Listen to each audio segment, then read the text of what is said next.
These one or two items are all to do with the meat trade, butchering in the main.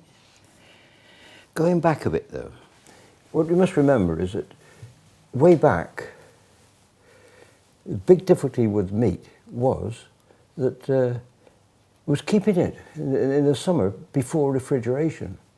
Some was smoked for bacon. A lot of meat was salted. And salt meat was very, very popular at one time. You know, boiled beef and carrots, that sort of scenario. When they got round to the salting of the beef, they used that. And it's a brine pump.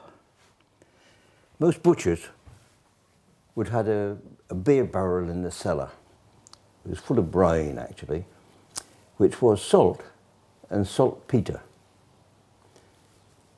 The idea of the saltpeter, which I think is frowned upon these days, they don't like it, was so that when the meat was cooked, it was a lovely pink colour instead of a sudden dead-looking grey. So this was a brine pump, and this is how it worked, because that was hooked over the side of the beer barrel, and you could pump this brine and the saltpeter, and the needle, with the needle you could get it into the thicker parts. You had to get it evenly all over, so that when it was cooked, it was it's all of the same sort of pinky colour, instead of not all being the same. This little chap, it would pass for a hoe, but it wasn't a hoe. It goes back to when they were killing pigs in the backyard. Come autumn, it got cooler. All of the pigs were killed in the backyard. I mean, because during the war, if you forfeited your bacon ration coupons, you could get a pig meal and keep your own pig. And the idea was that you kept two, somehow or other. One was sold on the market, and that paid for the one that you kept for yourself. So this pig was all prepared, dressed in the backyard. You had to get the bristles off the carcass. Two ways of doing it. Well, you could either scald it or burn it off.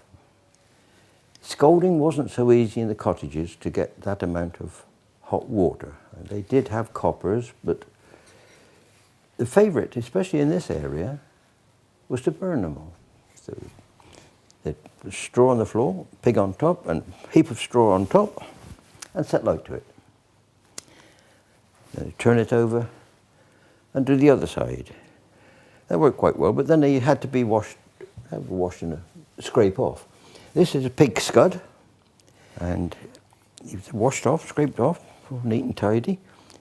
And that little bit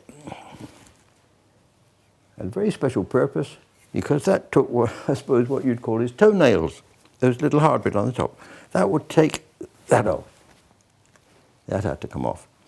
But as you might have read in Lark Rise to Candleford, a chap doing this job, pig slaughterman, he would throw those down, and there's always a little gang of children coming round to watch the pig sticking, and they would squabble to get that, pick that up and eat it, chew it.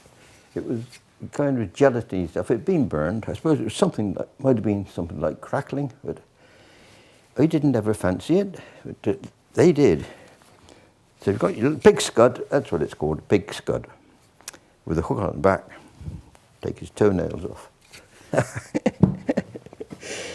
Next one. It might look like a weapon, pass for a weapon, but it was in fact a poleaxe.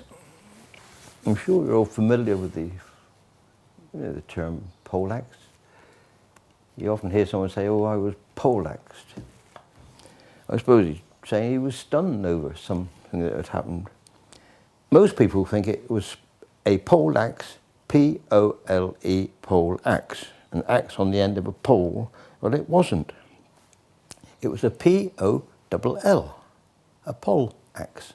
when this was in use, there were more animals with horns, and some of them were mighty big. I mean, long horns and all sorts of animals had these horns. They were dangerous. So that side was used to remove the horns. Hence, it is a poll axis. If you take a breed of cattle, say a red poll, it's a breed that had no horns. And anything that was polled was, had its horns either bred out or removed. This part was used to hit him between the eyes, which laid him out straight away. But then the most important thing then was to remove the animal's horns. A slight move from the beast with the weight of that behind it, the horns could be very, very dangerous. And that side took off his horns.